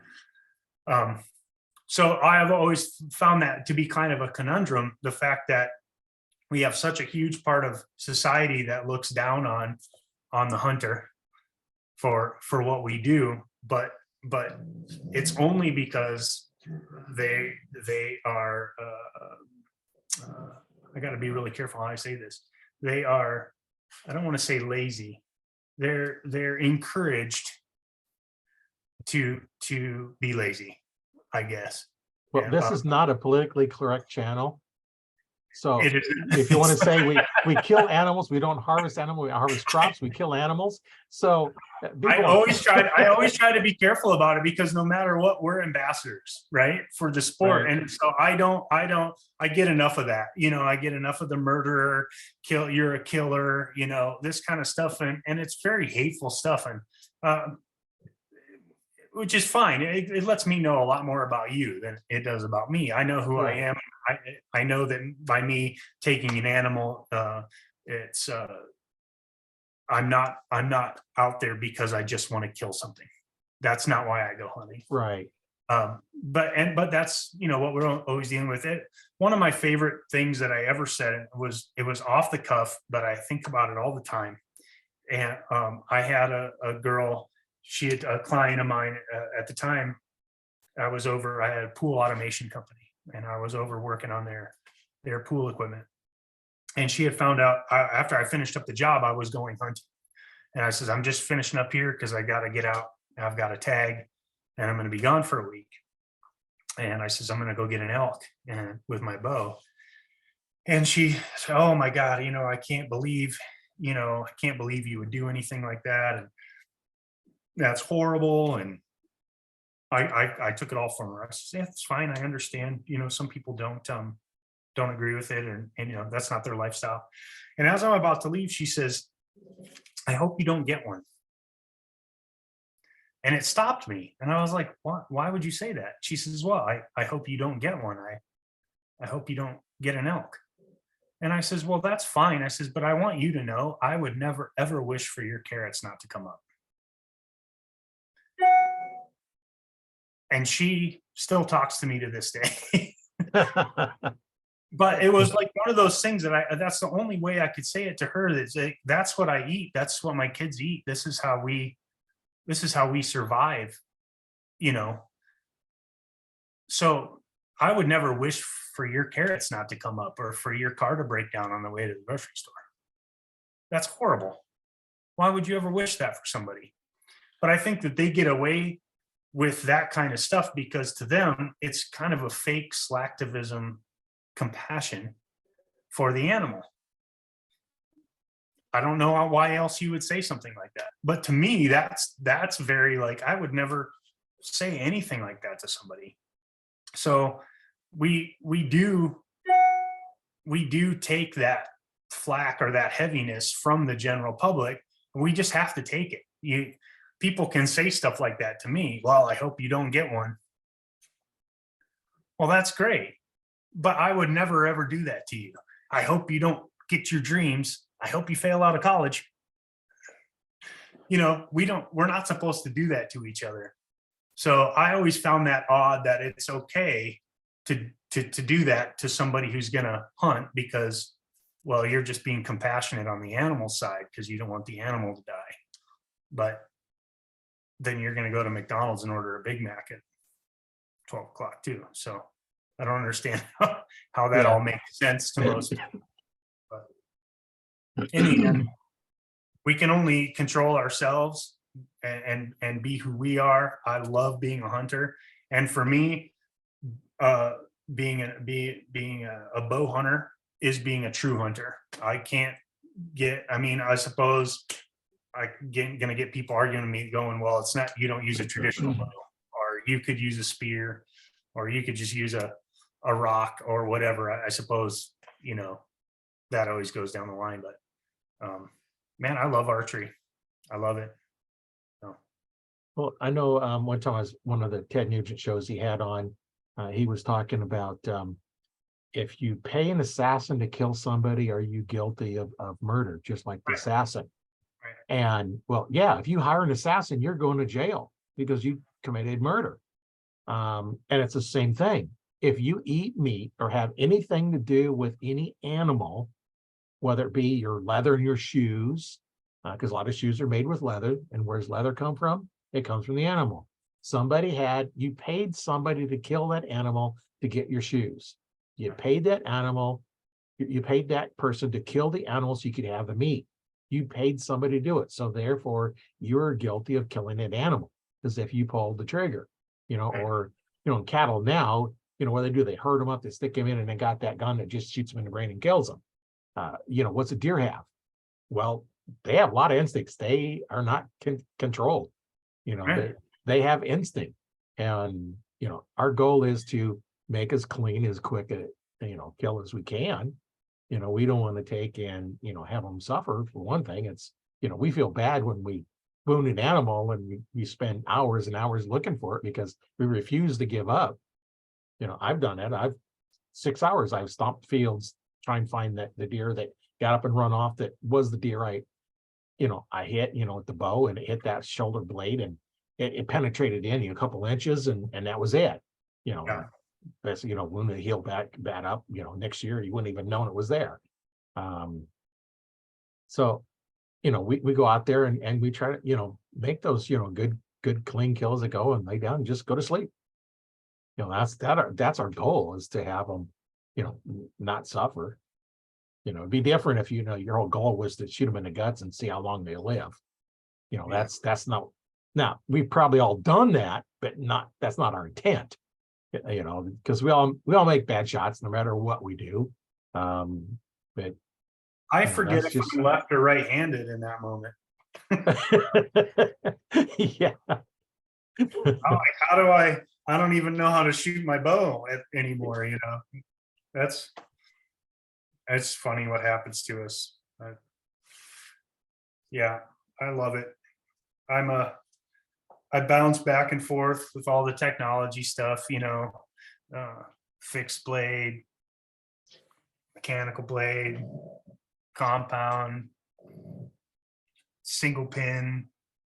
I go back and forth on all kinds of stuff. I can make arguments for any little things, I guess, but I've found that I've been honing my gear down, for archery here out west, and you got to have a bow with enough energy to shoot a 400 grain plus arrow at as close to 300 feet per second as you possibly can.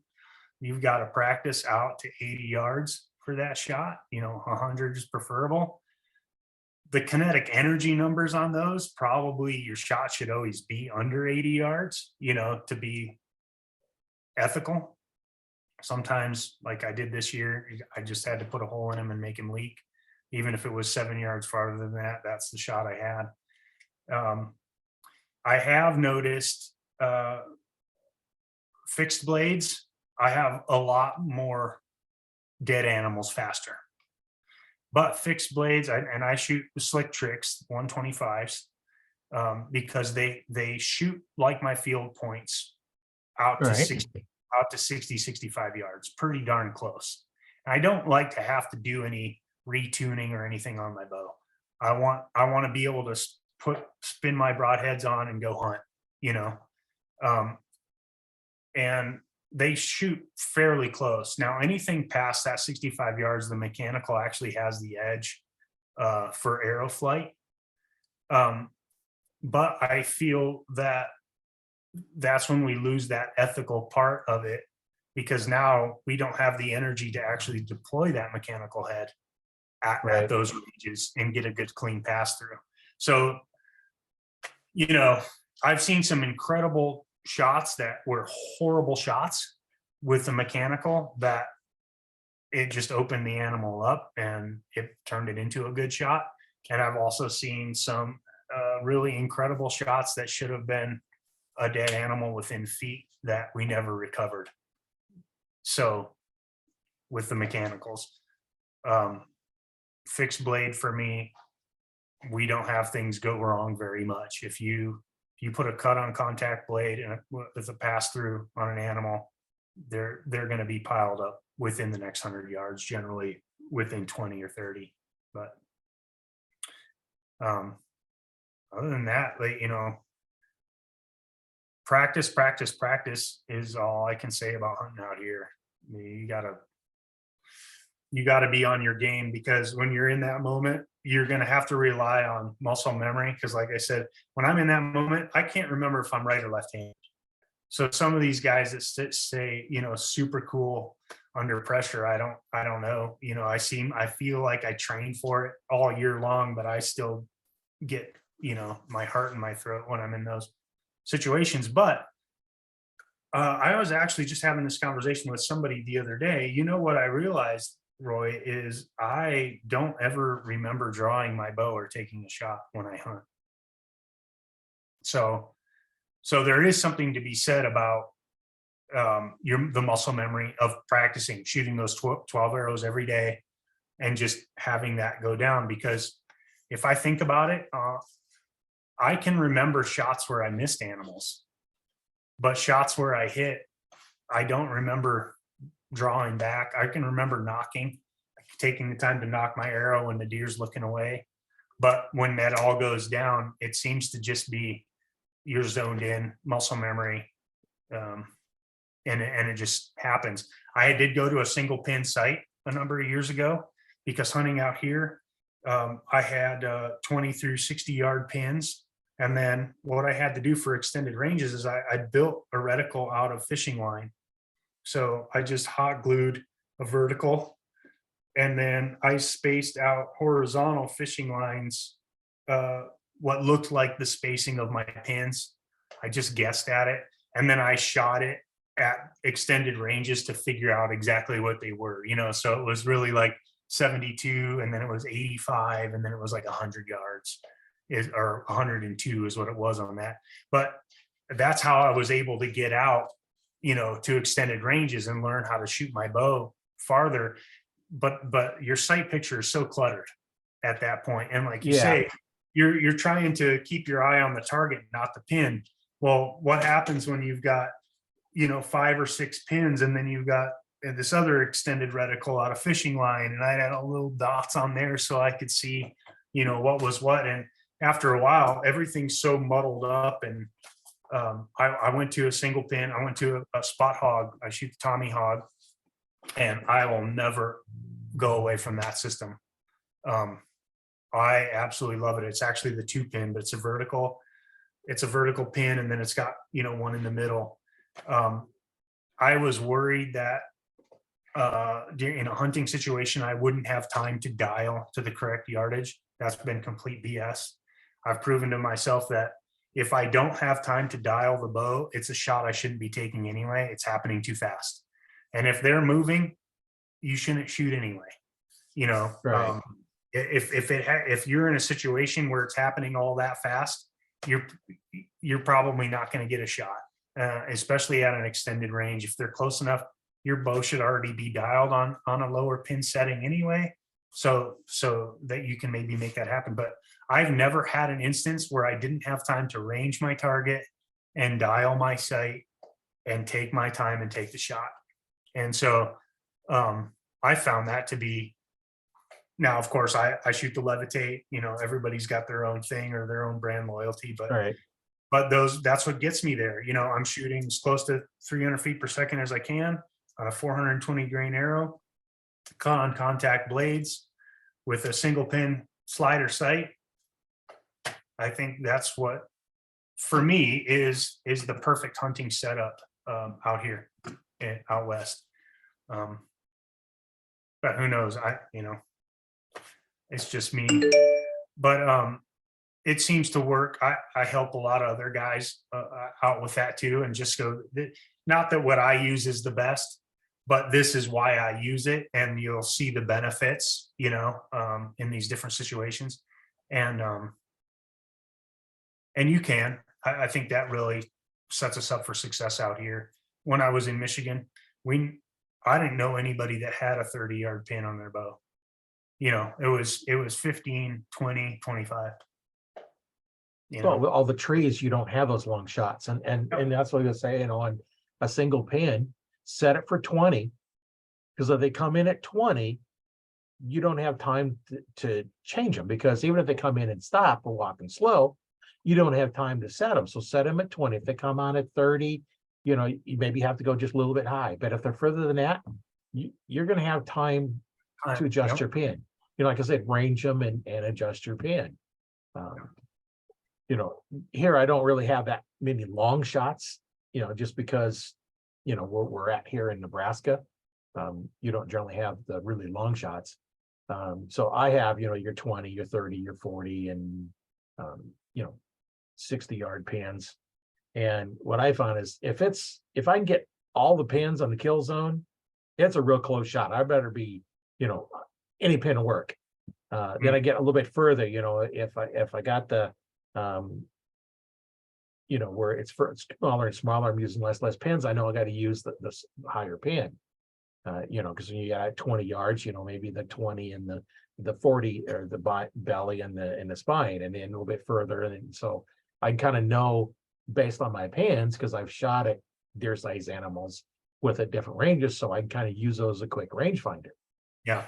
Because we're so close, you got to go really quick. The problem is if you forget to pick a pin, it doesn't matter which one you're using. Yeah. Been there, done that. Yeah. I talked about that in one of the other episodes where I shot, and it's like I completely missed it. Don't know what's going on. So then I had a field tip with me, and so I picked out a leaf and I hit it. It's like, dead on. What's going on? And the field tip or a dull one or something, but I hit the leaf, and it's like, I think I forgot to pick the spot. Pick the pin and pick the spot. I just looked at the deer, and that's one of those things, you go through enough, you just automatically do it. And the same thing in any sport. If you do it enough, it becomes a reaction. Like I studied martial arts for many years, and something to drop, and I just automatically just go where it's going to be, and instead of grabbing for it, I just go where it's going to be and let it fall in my hand. And just reactions. Somebody startles you, you turn around and you react to it, and it's just all instinct. And that's what we need to do with the bow, is shoot enough that it becomes instinct, to where we draw back, we get everything, you go through the same process. We've talked about in other ones, it's the process. And if you do this every time the same way, you're going to have the same results. It's when you vary it or start thinking about something else, that's when you start messing it up. I still have to tell myself the same thing every time. it's a whole little rundown that I do in my brain, and it's just these little trick words to myself to remind myself to be consistent. But I float my pin, like you're saying, you're never gonna hold it still. So I always start high, and I'll float my pin down, and because I find that moving is easier than trying to keep it still, because you actually bobble around this way. So if I'm vertically just allowing my pin to settle and come down, then I'm going to pause on my spot. I'm going to pull with my back elbow, and I'm going to watch my pin all the way through until my arrow hits the target. Right. And that for me, I have to literally tell myself those things every single time I take a shot. I still do it, because I find when I don't, I drop my bow, I push the shot, I punch the release. I'm still can shoot pretty good. I could lie to myself and go, well, I still hit vitals, I'm fine, but I know where it should have been. I know that bow is good enough that when that bow leaves, that arrow should hit exactly where my pin was, and it does. So if I bobble off, if I push my shot or I drop my bow, that arrow, it's exactly where that pin was when I've let that go. Yeah. And I have to. That's why you don't look at the pin, because Yep. if you look at the pin, it's going to go wherever you're looking at the pin instead of looking at the target. Yeah. That's it. That's all I do. I vertically float it down. I'll pause on my spot, pull through my release, and watch all the way into the target. And I wreck a lot of arrows that way.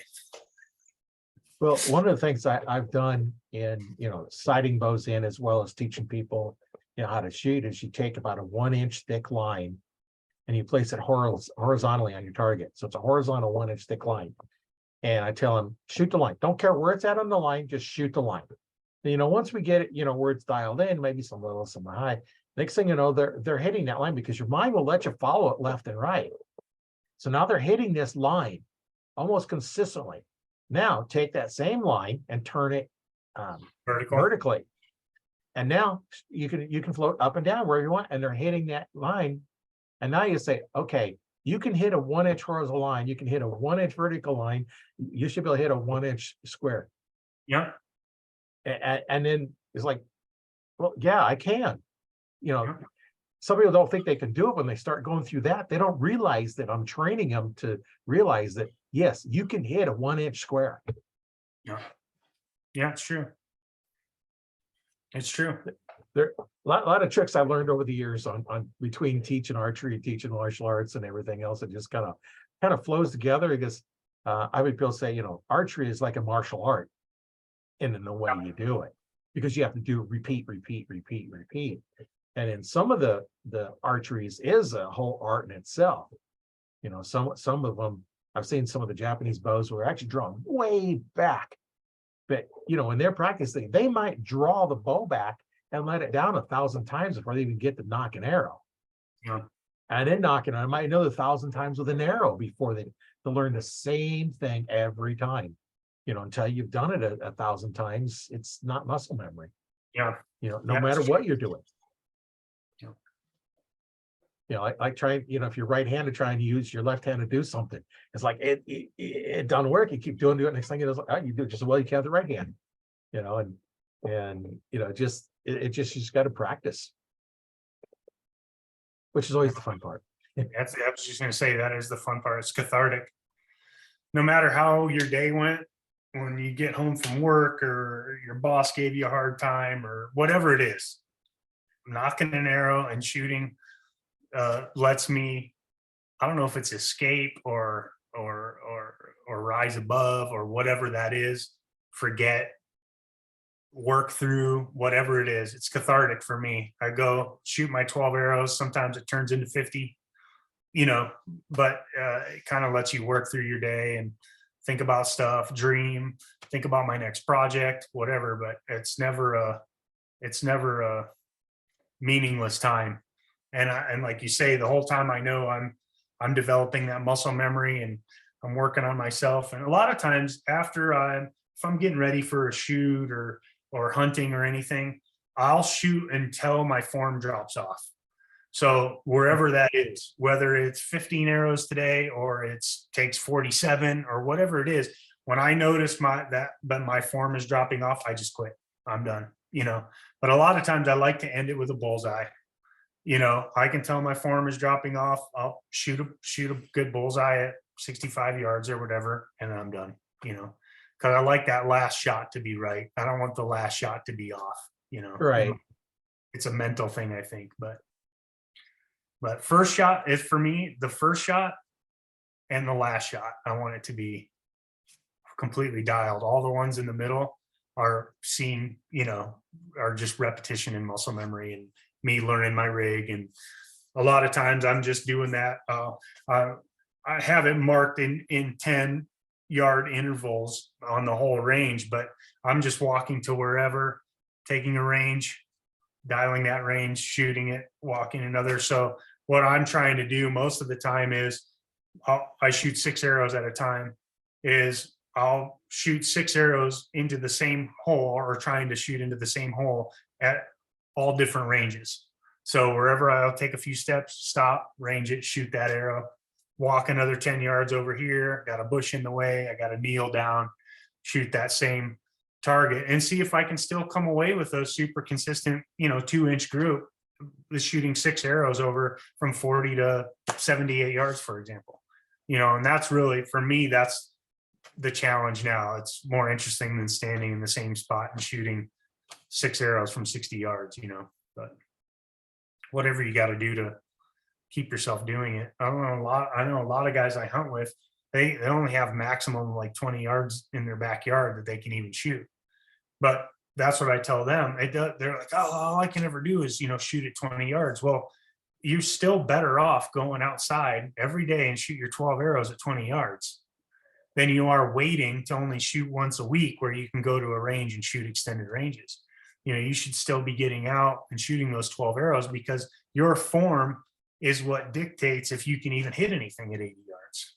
You know, you have to already have that dialed in. But well, and only even 20 yards, you could do a 5-yard or 10-yard or 50-yard and 20-yard. So you could still vary it. You know, it's a little bit closer range, but you can still vary it a little bit than there. So now you're shooting the same concept yard. Now, when you get outside, start at 20 and go back, you know, up to 20, because you're doing the 20 and closer. Now spend that time, if you have a 40-yard range, you know, go to the 20 to 40 and do the same thing there. And now you're getting, you know, all that good practice in. Yeah. Down in cricket, have you ever, you know, playing darts, you know, the game cricket? Oh, yeah. Have you ever done that with your bow? Yeah. I actually have some of those targets. Yeah. I tell people about that all the time. Is if you can play games like that with your friends, you're making yourself so much better and you're not concentrating on it. Because a lot of times we concentrate on it so hard, we're causing target panic, we're punching our releases, we're getting frustrated, we're adjusting sights all the time. And, you know, if you just get into a game of cricket and play darts with your friends, and have them come over once a week, and you're just going to play a game of darts for your 6-pack of beer or whatever you're going to do, you'll find yourself get way better faster, because you're not thinking about it anymore, and you're starting to just kind of use your instincts, but you're getting that muscle memory the whole time, and you're competing. So once you get that little bit of a competitive edge with your buddy, and you're trying to outshoot each other, man, shooting that little 3, you know, you need it, you know, and it makes you way better. Those kind of things, right? The 3D archery shoots, that makes me way better, you know. Oh yeah, it's all the different angles, you know. It's all the different stuff, the kneeling, the sitting, all that stuff that's actually going to make a difference in the field, because not very often do you get that perfect 40-yard broadside standing level shot. It just isn't going to happen, you know. Yeah, especially near the tree stand, you never have a level shot. You know. I know there's another game that's kind of fun to play, is the tic-tac-toe. Oh yeah, targets with tic-tac-toe on it, and those kind of, because you got 5 arrows, so you need 3 in a row, so it gives you 2 extra arrows. And the way, you know, to play it is like, okay, I need this spot. That means I have to shoot closer to the center to take it away. Otherwise you waste your arrow, and you would take it away and there's still room to take it. They can take it back away from you. So there's a whole strategy to that, where you go in and you can play them, and there's targets that have cards on them, so you can play cards. You got 5 shots, you got 5 cards. You can make whatever hand you want, play poker or whatever you want to do, and those are all a lot of fun playing those games as well. Yeah, I think it's a real benefit, especially with bringing people into the sport and with kids, because it's hard to be like, hey, you need to go out and shoot your bow. Hey, you need to go practice your bow. Just like an instrument. Hey, you got to go practice your saxophone. Well, it's a lot more fun if your buddies come over and you're jamming a song together, or you're right. You develop so much faster that way. And so I think archery is the same way, where it really helps to it turns out to be a singular sport most of the time. You're hunting by yourself a lot of the time, but it really helps in your development of your archery skills to do it with other people. It really does. You won't give up. You'll keep, a lot of times that's what we do. We're lazy. Oh, that was good enough. I shot yesterday. I don't have to do it today. And if you've got other people involved and into it too, then it really makes you a lot better. It's not just twice as good. It's probably 3 or 4 times as good as what you normally would be. It's that getting out there and having something to do besides just the normal shooting the spots and everything else. It just makes it a lot more fun. Well, we've been on here about 2 hours now, a little bit longer than what we planned on. That we get talking about archery, about hunting for a long time. Yeah. So, just kind of parting thoughts. What would you like to tell our listeners, whether they be new or experienced, or what would you like to tell our listeners? I would say whether you're into hunting or shooting spots or silhouette or 3D or whatever archery means to you, don't give up. Keep on it. It's going to mean different things to you throughout your life, but it's such a great sport to be a part of. It's in your body. If you are interested in hunting and you want to take that plunge, you've got questions, you need a guide, you just need to talk to somebody about how you're going to hunt some land, give me a call. I'm usually always around. My phone number is on my website. It's carnimore.com. Like carnivore, but with an M. And I'd love to help you out in any way I can. So this has been great. I love the fact that you do this, and archery talk is a big thing for me. Anytime I need to know something, or I'm just living vicariously through everybody's cool bow setups that they put out. I'm seeing what I'm going to do to mine next.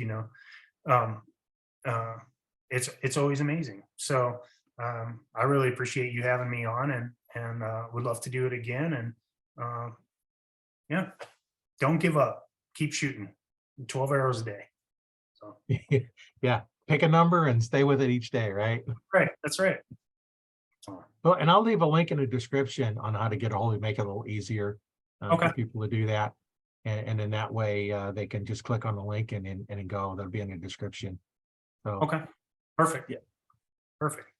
My name is Roy Canterbury, and I'm your host today on Arch Talk 101. Thanks for listening or watching, and we'll see you next time.